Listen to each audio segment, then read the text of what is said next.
Winfield Middle School, and welcome to the Crow's Nest. I'm Tatum. And I'm Sam, and today is Monday, August 14th, 2017. At this time, let us pause for a moment of silence.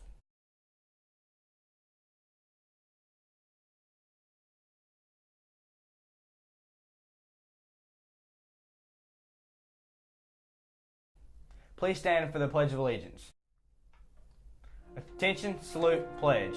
I pledge allegiance to the flag of the United States of America and to the republic for which it stands, one nation, under God, indivisible, with liberty and justice for all.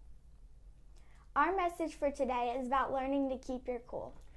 Self-discipline is the ability to do what you should do and keep from doing what you shouldn't. You have complete freedom to be in charge of yourself. Only when you achieve self-discipline can you really have power over your life. Recently, Kenny from Facebook asked me, how do you keep your cool and stay motivated when things are not going badly around you? Well, here's some tips for me to stay motivated when times are rough. First of all, remember the natural tendency of human beings when they have a reversal of any kind is to blame someone else for the problem. And so the starting point of staying in control mentally and emotionally is refuse to blame anyone else. The magic words are the words, I am responsible. I am responsible. Even if you didn't do anything to cause the problem, you are responsible for how you behave. Now here's a second point, is when things go against you, when you have problems or difficulties, everybody's watching you to see how you behave. So the rule is, be cool, be calm, just be relaxed. I wrote a whole book on this called, I was going to call it Crunch Time, and they called it Crunch Point. But it basically said this, is when something goes wrong, there's several things that you can do to stay in control. Number one, resolve to stay calm. Number two is get the facts. Sometimes when things go wrong, when they have problems, you don't have enough facts. Sometimes it's not really a problem at all, or in most cases it's not as big a problem as you thought.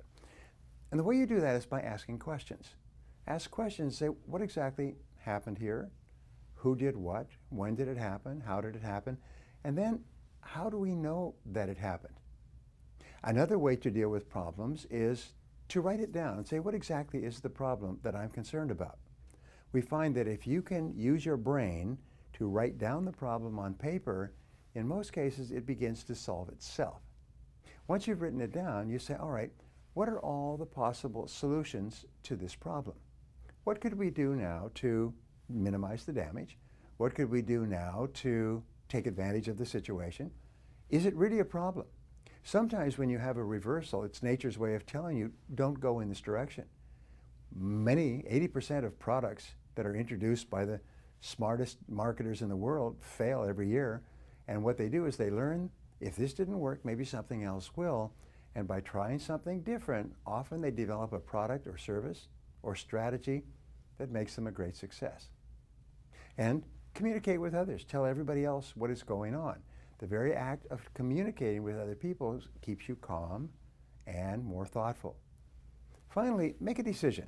What action are you going to take immediately to solve this problem, to resolve this difficulty? Remember, successful people, leaders, are intensely action-oriented. Your great question is always, what is my next action? What is my next action? What do I do now? And then finally get so busy solving the problem and bringing about a solution that you don't have time to think about it or worry about it anymore. This is one of the great strategies throughout all of history, is get so busy taking action that you don't have time to worry or be concerned about what other people may be thinking or feeling. For lunch today, our menu will be buffalo chicken bites or pizza, potato wedges, baked beans, salad, and applesauce, or you can choose a grilled chicken salad or a grab-and-go meal. The Crow's Nest would like to introduce and recognize the students in each grade level who are serving on the student council. These representatives from each grade act as the government structure for our school and represent you at events and meetings so that your best interests are honored. If you have any problems during the school year, or if there is some issue that you would like brought up for school discussion, see your student council representatives. In 5th grade, President Charlie K. Aldridge, Vice President Walt Henneke, Secretary Jack Hayden Cook, and Treasurer Miles Miles. In 6th grade, President Ben Culpepper, Vice President Elliot Overton, Secretary Julia Williamson, and Treasurer Fabiola Santos. In 7th grade, President Thackeray Box, Vice President Gracie McCarty, Secretary Ella Chaffin, and Treasurer Izzy Stewart. And in 8th grade, President Davis Bowen, Vice President Emma Kate Tittle, Secretary Anna Airy, and Treasurer Nom Nguyen. The Crow's Nest would like to wish a very happy birthday today to Jacob Kohlhaas. Enjoy your special day. That's the view from the Crow's Nest. Make it a great week. Week.